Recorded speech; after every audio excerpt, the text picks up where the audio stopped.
Hi everyone, my name is Kylie James. I am a certified nutritionist here at Kuro Nutrition, and I'm really excited about the topic today, the top 10 brain boosting foods.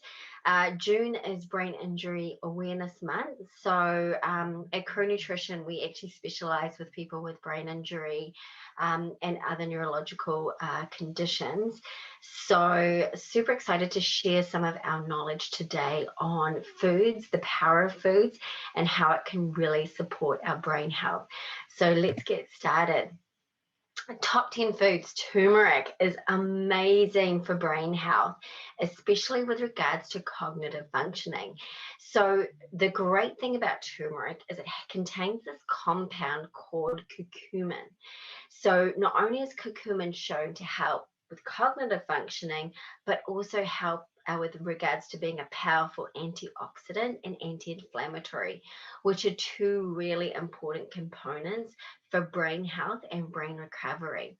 So the great thing about curcumin is it has the ability to cross the blood-brain barrier, and the blood-brain barrier is very selective about what it lets in and out.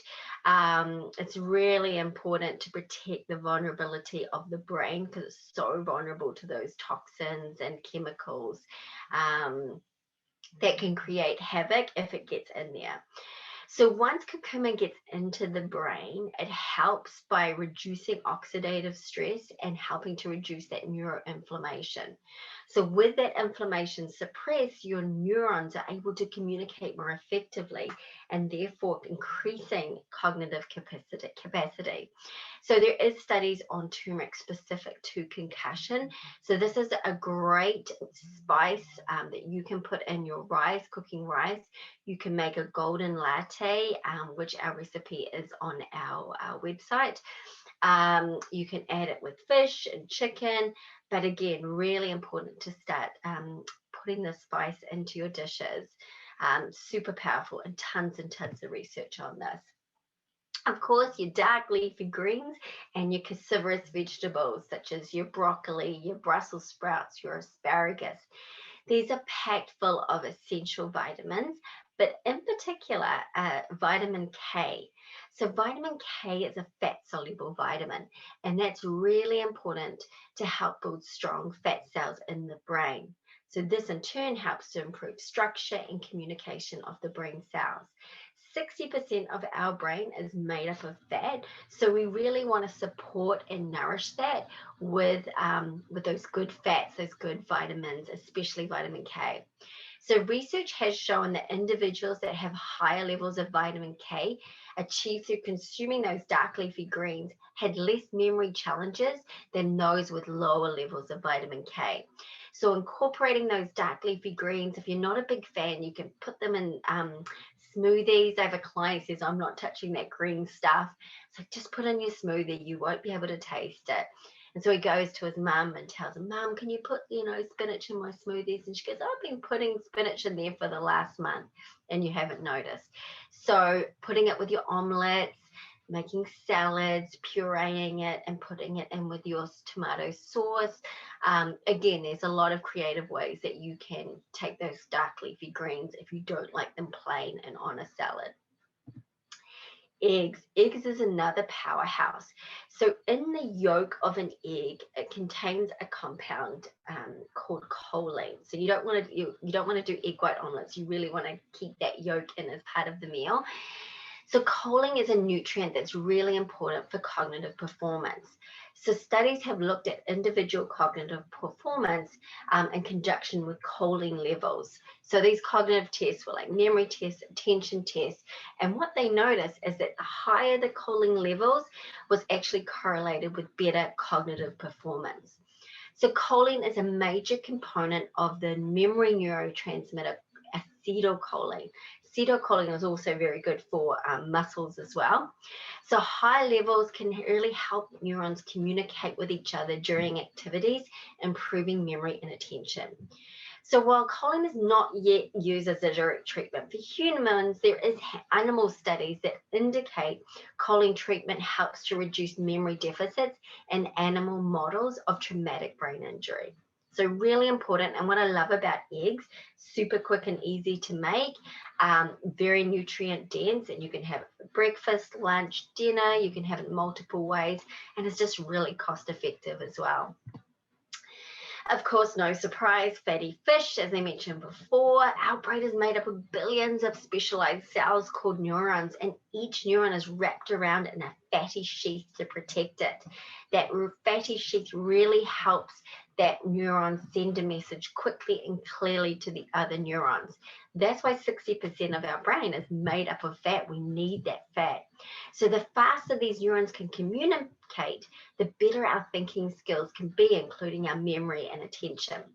So unfortunately, after a brain injury, this fatty sheath can become damaged and it can impair that communication between our neurons.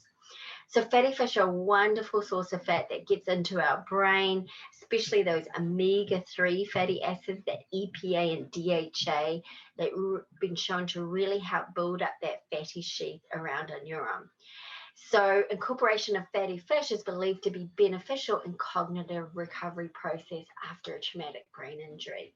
So again, salmon, mackerel, herring, tuna, anchovies, all those really oily fish is really good to get those omega-3s in. Great simple snack that you can incorporate into your diet right now is pumpkin and squash seeds. So the great thing about these little seeds is they contain an amino acid called tyrosine. And tyrosine helps to create neurotransmitters, which are chemicals that our brain communicates with. So tyrosine in particular is important for creating a neurotransmitter called norepinephrine, which is responsible for responding to acute stress scenarios. So we all know, especially the current times that we're living in now through a pandemic, that when stress is impacted, it impacts our memory, ability to focus and attend to tasks.